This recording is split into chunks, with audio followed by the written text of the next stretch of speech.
Hey everyone, Sky here to discuss Dumb Money, starring Paul Dano, Pete Davidson, Vincent D'Onofrio, America Ferrera, Nick Offerman, Anthony Ramos, Sebastian Stan, Shailene Woodley, and Seth Rogen, directed by Craig Gillespie. Now, before I get into this movie, I did do Cruella de Vil back in 20, like 2 years ago or something like that, when that 101 Dalmatians retrospective came. So I'm pretty much all covered for this director's filmography. Now let's get into Dumb Money. Now I did see this movie twice. The first time was in a Monday movie mystery thing for Regal, and the second viewing I went on Sunday. I want to say, I forget what day this was, but now let's get into the movie. It's based on a true story, as we open in 2021 with Gabe Plotkin, played by Seth Rogen, moving into a new house, while he gets a call from Steve Cohen, played by Vincent D'Onofrio, telling Gabe they're losing money in stock from GameStop. And we move on to Gabe talking with Ken Griffin, played by Nick Offerman, and they find out they got screwed by Keith Gill, who's a YouTuber and played by Paul Dano. And we move back to 6 months earlier, where Keith goes visits a friend at a restaurant. And so far, I like Paul Dano's character better than Gabe, Steve, and Ken, because he gets $53 million in stocks from GameStop, but he seems innocent. And we get home with Keith and his wife Caroline, played by Shailene Woodley, while their baby is asleep, and they talk about how the friend had his argument over having $53 million. And I like how director Craig Gillespie tells us about these characters, as well as telling us the story.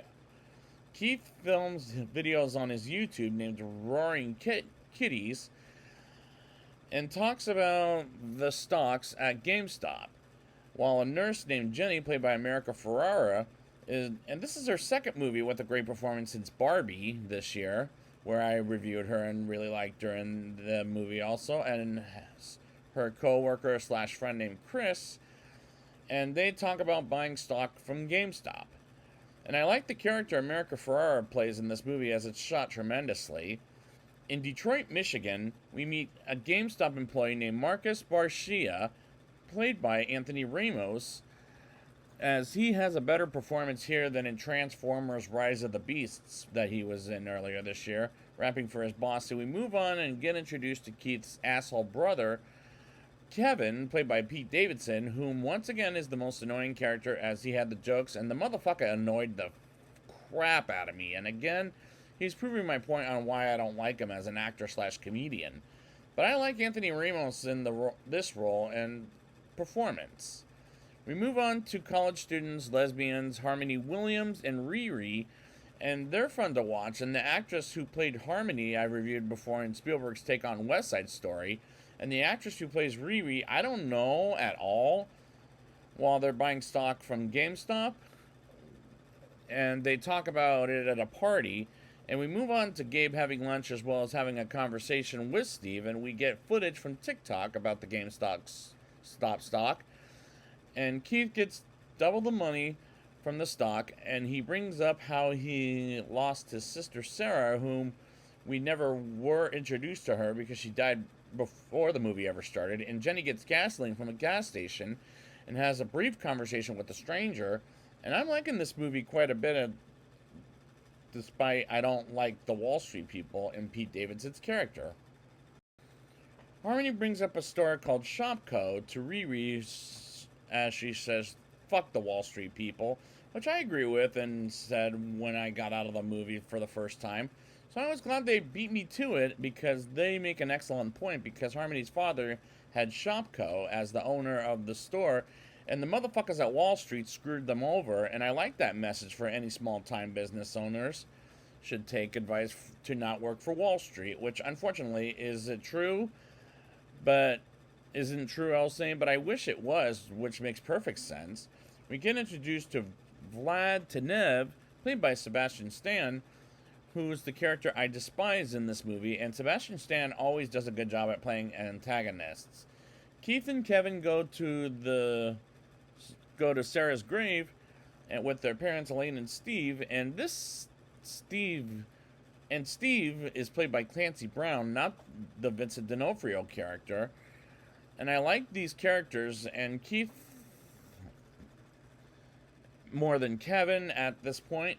We get Marcus in the store and having a conversation with Bradley, whom I didn't recognize is played by Dane DeHaan, who was in Oppenheimer this year. And Keith gets more money, like $11 million from the GameStop stock, as does Jenny, Harmony, and Riri, while the COVID-19 vaccine is being invented at the hospital where Jenny works at. And I really like the dialogue in this movie, as like in I, Tonya, it works tremendously.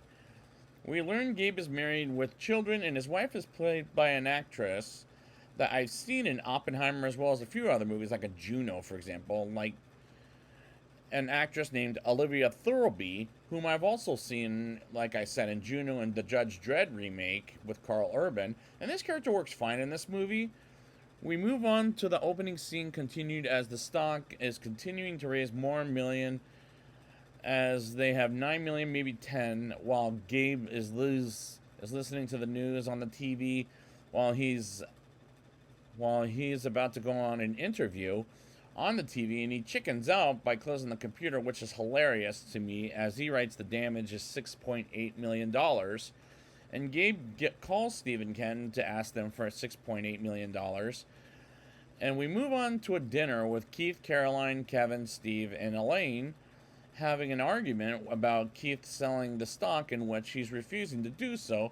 And same goes to Harmony and Riri. And Jenny decides to keep it as she goes to Florida, and Marcus wants to keep the stock. And these scenes are great to watch for this movie's sakes.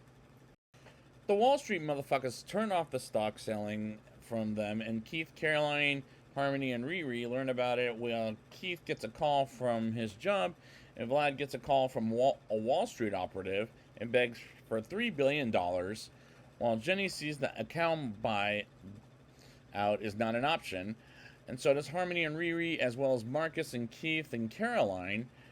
And everybody is hating Vlad, who's the CEO of the Robin Hood Company, for rigging the market. And Keith gets served by some Wall Street jackasses, and so does Ken. And Keith wants to go back to the track, while Caroline decides to take Riri and herself to her mother's house, who has a terrible Wi-Fi, by the way, which was hilarious. And as Keith gets to the track, he runs into Kevin, who gives him some shoes and jokingly tells Keith the reporters came to him, and Kevin asks him to give him money, which was not funny to begin with. And I'm like, Pete, don't even fucking think about bullshitting around with while Keith learns from Caroline the Wall Street stock is back up.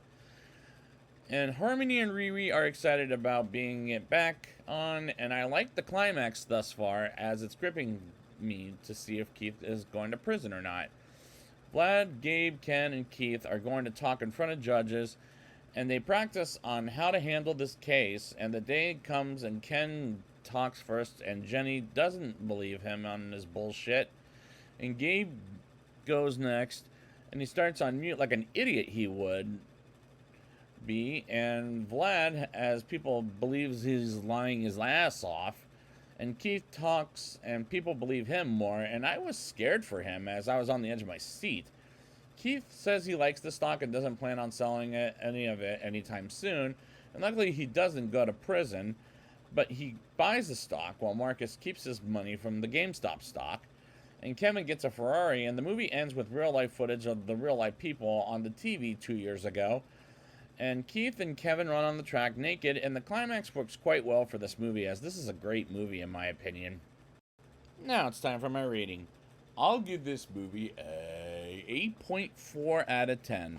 I really like the main characters, that is not the Wall Street people, as they're asshole pricks, and Pete Davidson as that motherfucker is very annoying, and I like the movie's message, which is fuck Wall Street, and they're greedy motherfuckers to begin with. The movie is well made, as it is tremendously shot, as it looked professional thanks to director Craig Gillespie, and kudos to him for bringing up that story again after 2 years. And the performances were pretty damn good, and this is a great movie that tells a damn good story that actually happened 2 years ago. And I really enjoyed every minute of it, and this is a solid recommendation, and in my opinion, this is a great time at the movies.